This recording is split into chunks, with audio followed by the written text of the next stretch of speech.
From the headquarters of Fight Back Media, The Morning Report, with your host, Willie Lawson.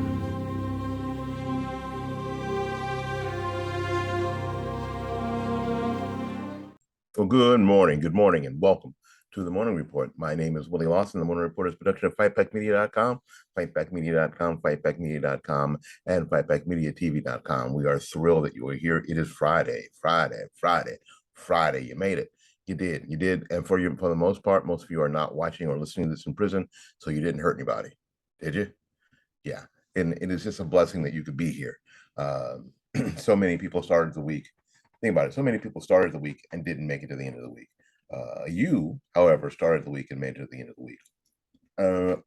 Excuse me. And we're headed to a weekend. It is early. We're recording this early because we got the other gig. It is 75 degrees in West Central Florida right now, and it's a little cloudy out. Like we're going to get some rain early. The patterns have changed. We normally have that afternoon rain shower, but it looks like we're going to be having some morning rain shower and some clear evening. So that'll be a nice change. Alrighty. And it's probably going to be in the 90s. It's probably going to be in the 90s today because it's. I know it's August. It's August 12th, but I believe that that we are still in summer here. We do summer. And let me see, what's the high today is going to be 90. We have about a third of a chance to see some rain. That's what's happening here in West Central Florida as far as the weather goes. If you were wondering, because I know you hear all sorts of stories, it's still hurricane season. Yeah, hurricane. In any case, we've got some stories today. Liz Cheney is acting like she's finally getting the realization that her life as a Republican is probably over. Yeah, yeah. You know, I don't know where. I really don't know where she thought she was going to get all the support from, and people were going to come to her aid, especially now, because what happens is that the left, and I'll mention this again later, that the left always overplays their hand. It's part of their charm.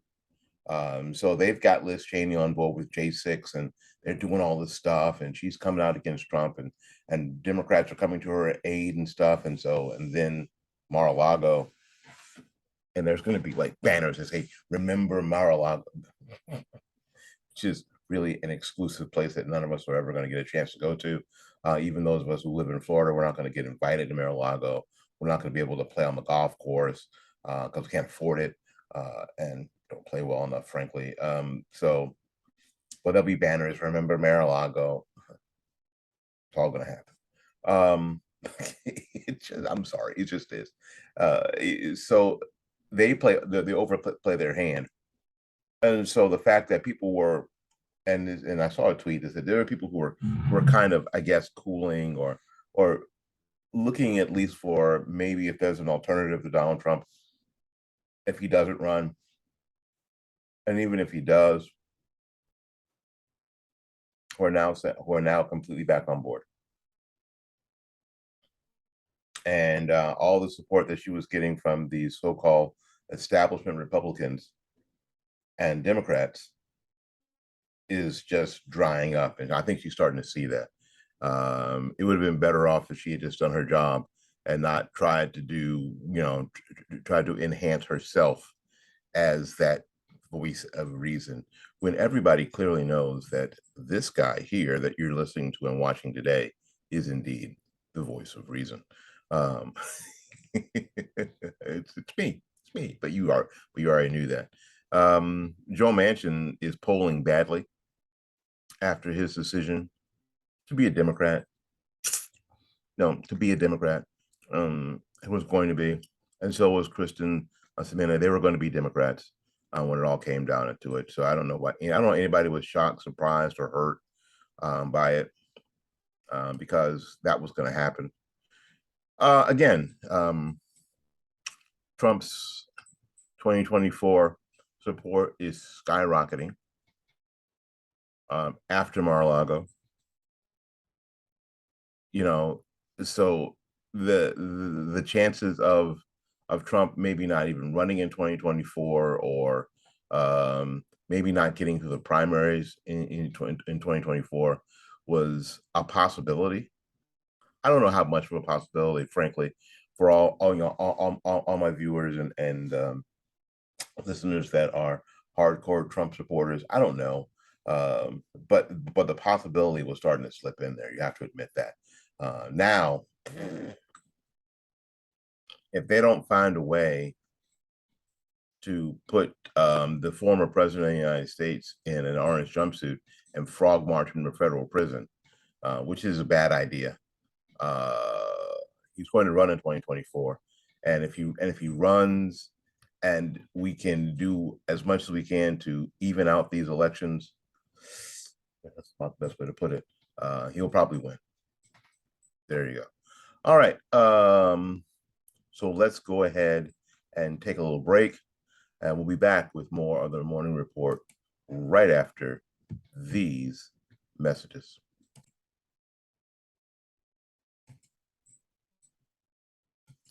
All right, let's go ahead and get started. Like I said, it looks like Liz Cheney is starting to see the writing on the wall. It's almost like Liz Cheney, who's Republican Wyoming, knows it's over. Knows it's over. The curtain call is drawing closer. The Wyoming Republican is projected to lose her primary next week. She picked wrong, and you have all these people, probably in your ear, and I think that people were thinking, people were telling her that she was going to be the woman who saved the republic, and you know what, and they were using her. They were using her, and I think her emotions got involved, and again, I understand how easy it is to dislike Donald Trump, folks, and if you are a supporter of Donald Trump, and you're being honest, you can understand how that is. We knew that all the cringiness of Trump was baked into the cake, and we were good with it. We weren't looking for a Disneyized version of the president of the United States. We weren't. We were not.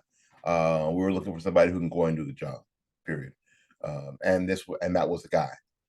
She lost her position in Republican leadership and has happily taken the role of the GOP sellout in the media to give the veneer that the White House investigations and the Trump J6 are bipartisan. They're bipartisan because Liz Cheney is it.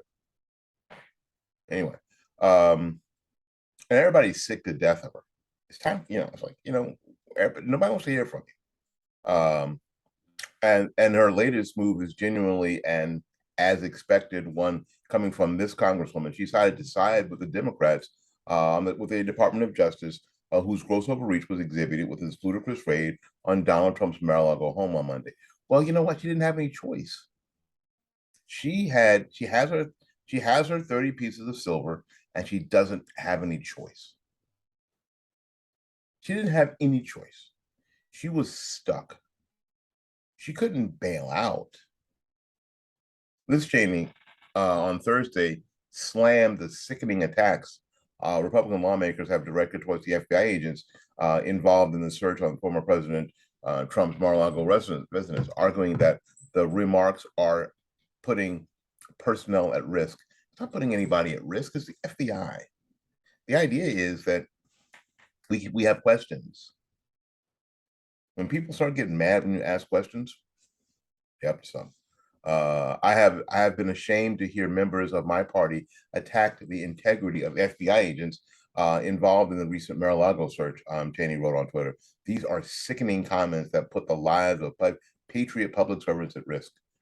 This is typical leftist hyperbolic BS. They just want agents to die. That's what this is. Cheney's statement came days after the FBI executed a search warrant on Trump's Mar-a-Lago property, a move that, according to multiple outlets, was part of an ongoing probe into the potential mishandling of documents. Like 30 plus thousand emails on a private server that got deleted. But that's neither here nor there. Cheney would grab any set of pom poms if it meant participating in activities that put her at odds with Trump and the Republican Party. She cannot be this dense. Given how Trump cleaned up in the races where he offered his endorsement, the former president came damn close to a perfect season. The FBI raid did more to boost his national profile and entrench Republican support for him, which is what Liz didn't want to happen. She's been adamant that Trump isn't the future of the Republican Party and would do anything she can to purge the base of his supporters. She failed miserably in that effort, with the destruction of her congressional career now staring her in the face. Given the lengthy rap sheet of abuse, overreach, and outright corruption within the Russian collusion hoax, that's where we started to see the FBI and other and the Department of Justice and others fail. And again, it isn't the first time. If you look back at Hoover's FBI, ooh, Lord of mercy. You know what I'm saying? So this isn't the first time. I mean, everybody's acting like this is the very first time, and how can we say such a thing? There is history. There is history of these agencies going off the rail, having leadership that goes off the rail. Well, at least Christopher Wray wasn't going through Melania's closet to find something to wear for Saturday night. If you know, you know. All right. Our friend Joe Manchin. I almost feel sorry for the dude. He sort of put himself, he put himself in the place, and a lot of us put him in a place that he never wanted to be in. He never wanted to be the rebel.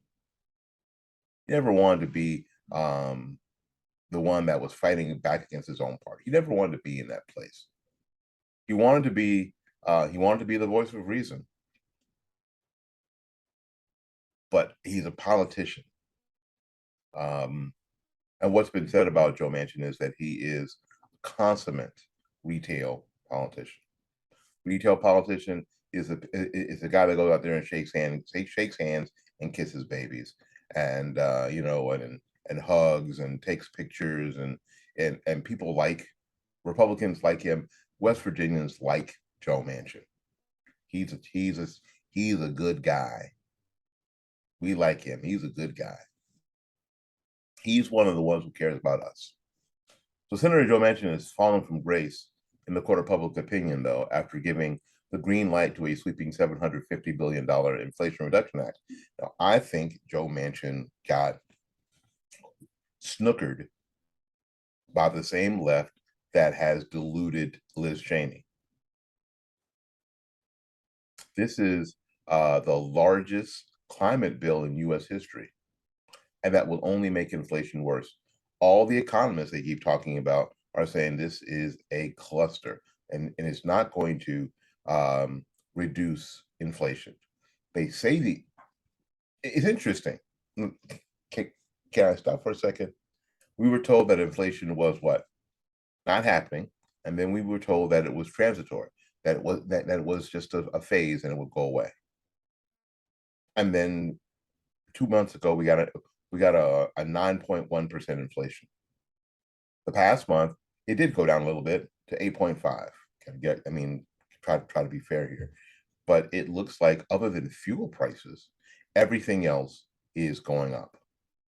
And if you check out the video from yesterday, or if you check out the podcast from yesterday, we talked about those numbers in the PPI, that everything else, the price produce index, everything else is still going up. The only thing that dropped were fuel prices. Now, that's good. I ain't crying about not paying, $7 a gallon for gasoline. Not crying about that. But everything else is still rising. So it doesn't look like we're going to get any relief from this anytime soon. But a poll conducted by the economist / YouGov folks shows his favorability declining an overall 29%. He's taking a big hit. And of course, his largest drops are Republicans and Independents. Good thing he's a Democrat, right? Interestingly, Manchin breathing life into the legislation didn't even win him any new support amongst Democrats. Here's some of the numbers from the polls. Before July, amongst registered voters, overall, 34 to 35 in favorability, 18 to 54 favorability. Democrats like him. GOP, unfavorable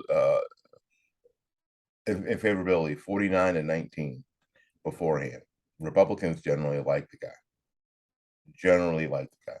Independents were split 26-26, favorable, unfavorable. All right. After from August 7th to August 9th, amongst registered voters, favorable to unfavorable overall, 21 to 51, favorable, unfavorable. Democrats, pretty much the same, 18 to 55, favorable to unfavorable. GOP, 26 to 45, favorable to unfavorable. A big hit. He had been held up by people who are Republicans as being this stand-up guy. So his favorability was 49 favorable to 19 unfavorable, and now is 26 favorable to 45 unfavorable. Independent voters, registered voters, in this poll went from 26 favorable, 26 unfavorable, to 18 favorable, 44% unfavorable.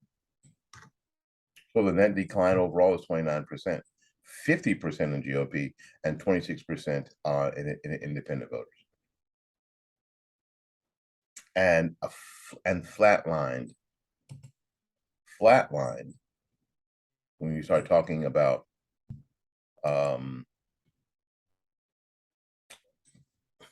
Democrat voters, complete flatline. So why? So this is probably not going to affect Manchin in a primary. West Virginia still likes Joe Manchin. They just don't like him as much as they used to. They just don't like him as much as they used to. And that's the truth. All right, we're gonna take a little break. We'll be back right after these messages.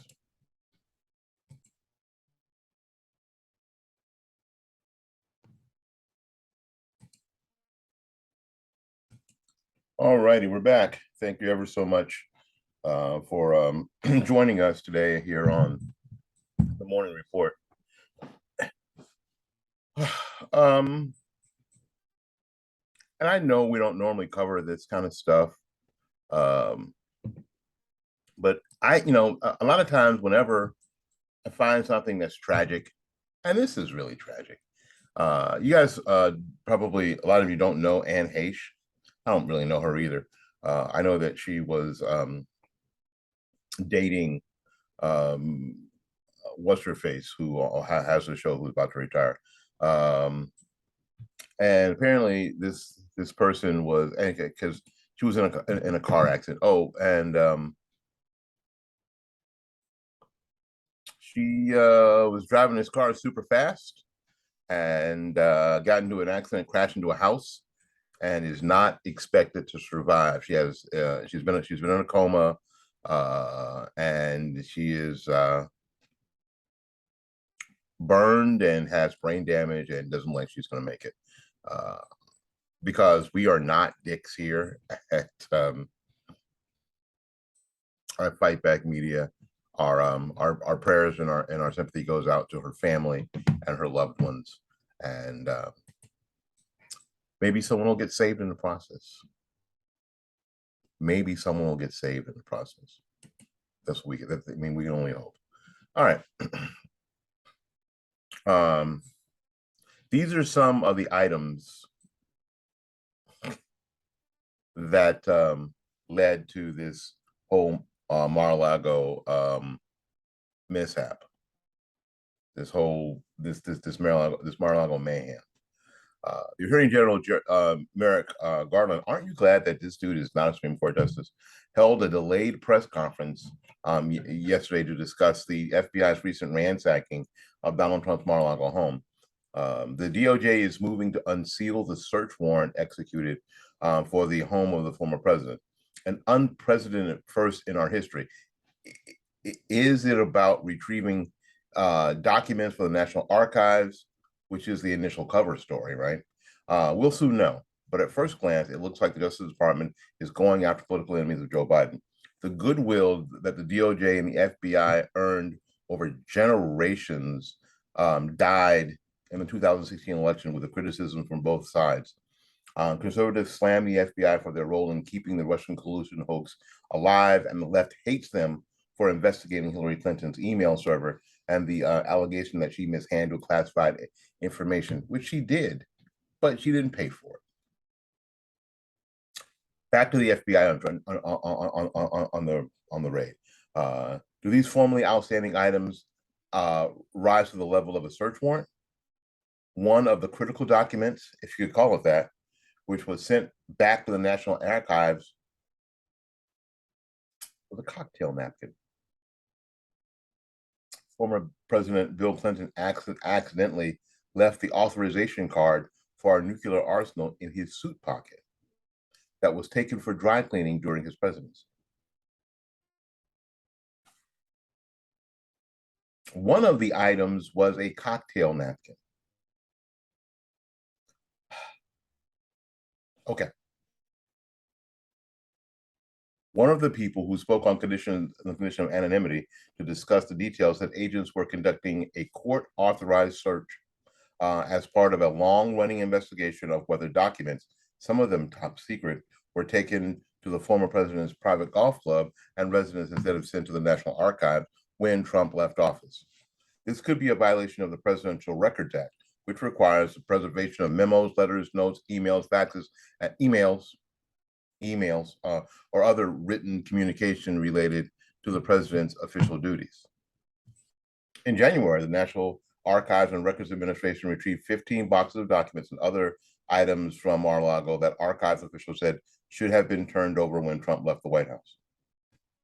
The Presidential Records Act is critical to our democracy when the government is held accountable for the people, said David S. Fierro, when the archivist of the United States, in a statement in February. Now, this is February. It is not August, by the way. At the time, Fierro said in a statement that Trump's representatives were continuing to search for additional records. Trump was resistant to giving over the records for months, advisors said at the time. Of course he was, because he doesn't trust them. He doesn't trust them. Some of the materials Trump took included letters and notes from foreign leaders, such as North Korea's Kim Jong-un, which he probably should have given up. The inventory of unclassified items in the boxes were recovered. Unclassified items in the boxes were recovered earlier this year from Mar-a-Lago. It's roughly about 100 pages long, according to a person familiar with that document. Descriptions of items were improperly taken to Mar-a-Lago include a cocktail napkin, a phone list, charts, slides, slide decks, letters, memos, maps, talking points, a birthday dinner menu, schedules, and more. This person said, speaking on the condition of anonymity to discuss details of an ongoing investigation. There is a separate inventory just for the classified material that were taken from the former president's Florida residence. This person said, if the unclassified version of the classified inventory were organized in the same way as the inventory of non-classified items, it would be about 3 pages long. It was not immediately clear on Monday why FBI agents would conduct a search related to documents many months after the 15 boxes of material were retrieved. So they do this stuff in January. They've got the 15 boxes, and now they're going back. Huh? A sitting president is a sitting president is the top classification authority in the government, giving that person far more leeway than most government employees in deciding what is and what isn't classified. You think they found a cocktail napkin? So you think they found an opening, and they said we got to go for it. We got to go for it, and because this is anything to damage Trump. So when they say it's not immediately clear why the FBI did a retread of the search regarding the 15 boxes of unclassified documents that were already retrieved by the National Archives last winter, really? Even the Washington Post found that aspect mystifying, that the FBI would issue a search warrant on returned items. It almost seems like the DOJ and FBI actions against the former president constitute a massive witch hunt. We'll know more once the search warrant is unsealed. But if a cocktail napkin and menus are left at the end of the raid operation, then the Bureau's public relations nightmare has indeed reached new levels in their descent into hell.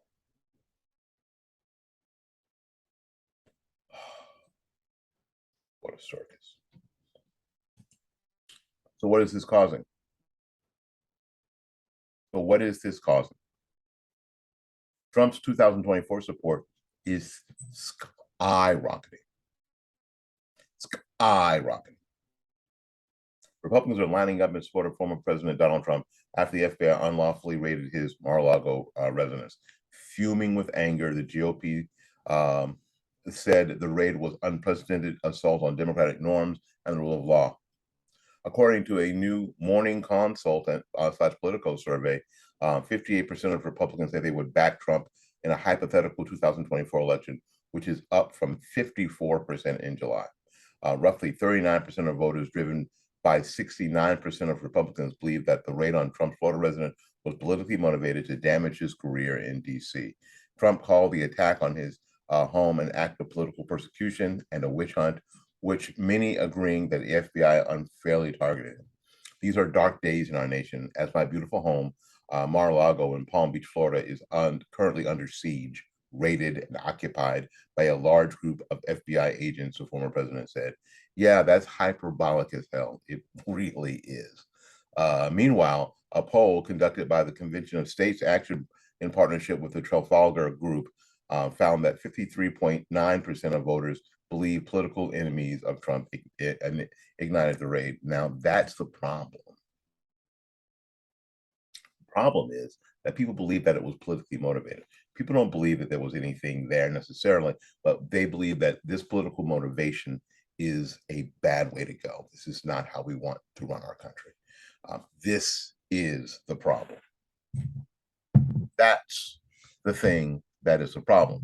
Not necessarily that they thought there was anything there. Or maybe there was, maybe there is, maybe there isn't. But that's really not the point. The point is that people don't believe that this is the way that we ought to go forward. This is not how we ought to do it. Using law enforcement against our political opponents. The Department of Justice has reached an intolerable state of weaponized politicization, said House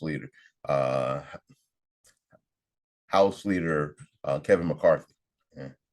Representative Peter Meijer, Republican from Michigan, said last night's execution of the FBI search warrant on Mar-a-Lago raises grave questions of propriety and politicization. Meanwhile, mixed feelings have surfaced from both parties' lines after the FBI on President Trump's Mar-a-Lago residence, sparking interest in the upcoming midterm elections. 70% of Americans say that the FBI on Trump's raid on Trump's home increased their motivation to vote. And that doesn't mean they're all going to vote Republican. It doesn't. It just means that people are going to get more and more involved, which is especially in the primaries, which makes a huge difference. most of the change that people want happens in the primaries. I think it would be hard to get rid of Liz Cheney in a general election. I think the way that you replace a Liz Cheney, and especially if you want to replace her with another Republican, is that you have to replace her in the primaries. When when the party is split on their loyalties at that point, that's when you have to make the difference. We saw Kari Lake win every county in Arizona. The Trump back candidate versus the Pence back candidate. And I'm not as mad with Mike Pence as a lot of you are, but this is the proxy war that's happening. All right, folks, we got to get out of here. We got stuff to do. So until we see you again, go out there and learn something, love somebody, and for goodness sakes, y'all take care of yourself. We will see you when we see you. Bye now.